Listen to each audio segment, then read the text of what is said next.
Exposing Minute MBA. Minute MBA has been copying RSA Animate since its very first video, stealing every aspect of their unique way of illustrating and sharing world-changing ideas.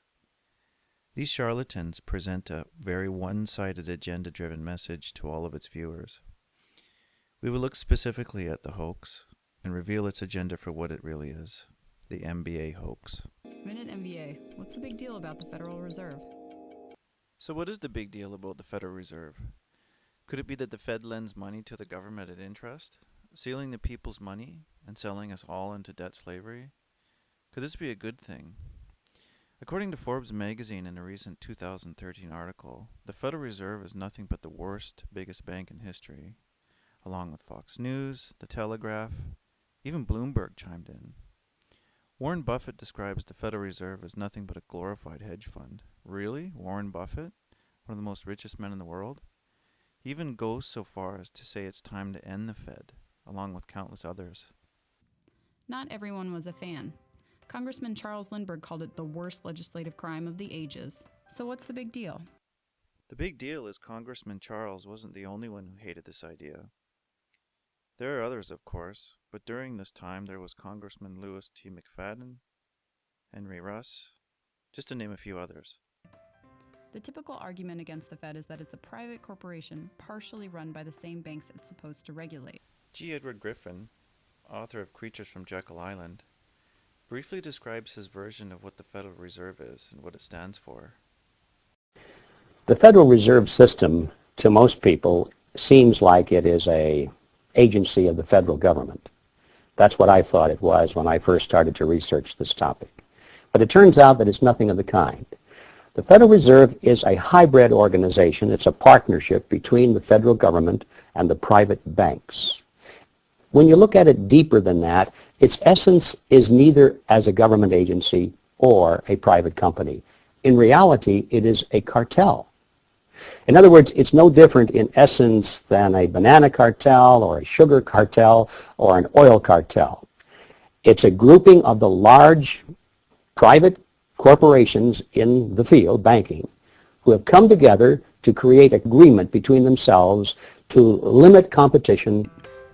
This basic misconception leads anti-Fed debaters to conclude that the Fed is completely private. It's not. The Federal Reserve Alan Greenspan describes the role the Fed plays in society and how private it actually really is. Well, first of all, the Federal Reserve is an independent agency, and that means basically that there is no other agency of government which can overrule actions that we take.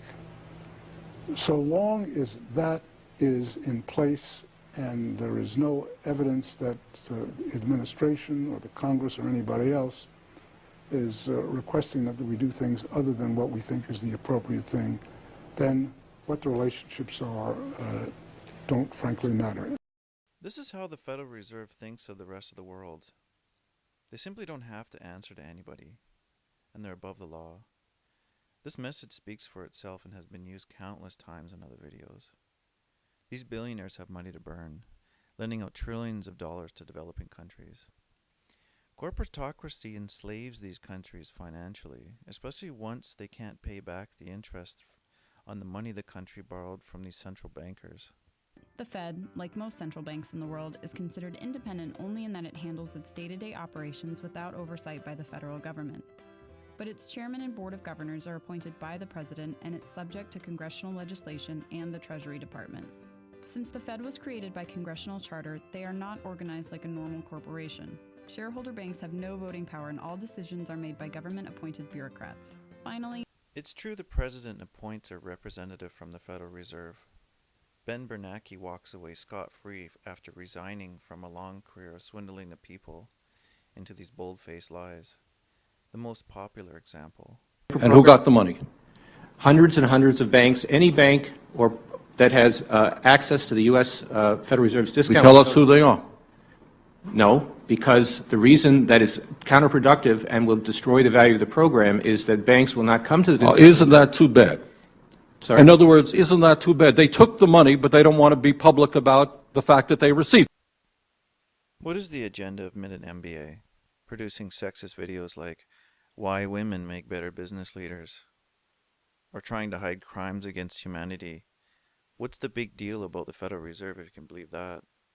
Maybe I'm missing something. So what is the big deal about the Federal Reserve anyway? The Fed lends money to the government at interest, thereby stealing the people's money and selling us into debt slavery. I think the only thing this woman got right in the whole video is a brief description of how we are all tricked into this pyramid scheme.